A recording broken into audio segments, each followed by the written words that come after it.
Welcome. In this lesson, we're going to talk about situations best suited for design thinking. During this session, we're going to discuss how to identify appropriate situations for using design thinking, how to apply design thinking in human-centered solution settings, and how to apply design thinking to grapple wicked problems. We'll also see that we can use design thinking to synthesize collective expertise. Design thinking is a methodology that provides a solution-based approach to solving problems.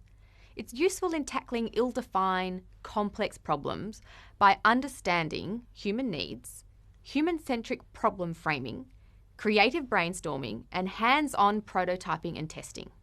Design thinking is unique compared with other forms of problem solving in that it's a non-linear process focused on outcome delivery, rather than being focused on a precise problem definition.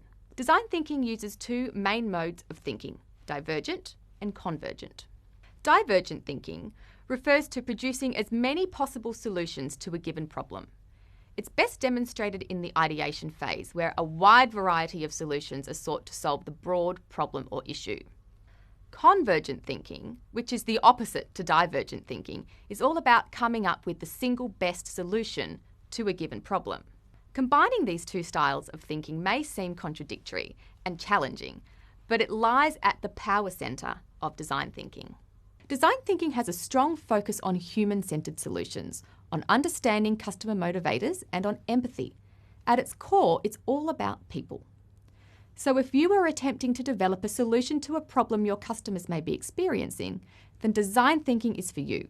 Another attractive characteristic of design thinking is that it minimises uncertainty and the risk of failure. It does this by engaging potential customers early on in the process to help validate or not your initial assumptions. You are able to rapidly gain feedback, iterate and repeat until you get a solution that really meets the customer's needs.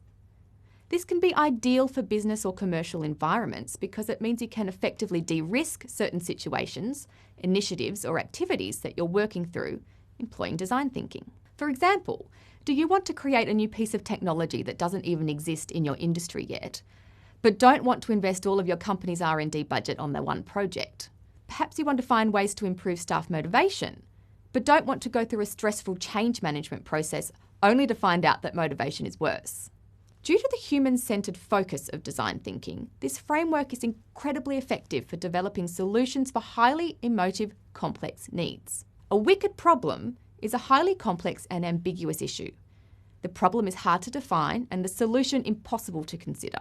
Generally, wicked problems are a series of interrelated problems with a series of interrelated possible solutions. With a wicked problem, a solution that is working today in this market may not be suitable tomorrow in this market, or even today in another market. Climate change is a great example of a wicked problem. On balance, there is consensus that there is a problem, but there is not consensus on the cause of the problem or indeed the solution. When thinking about developing a business solution in response to climate change, it would be prudent to use design thinking principles. This will enable the business to build consensus around clarifying the problem and solution and ensure that this meets an actual customer need. While possibly not as significant as climate change, wicked problems are relatively common in business environments.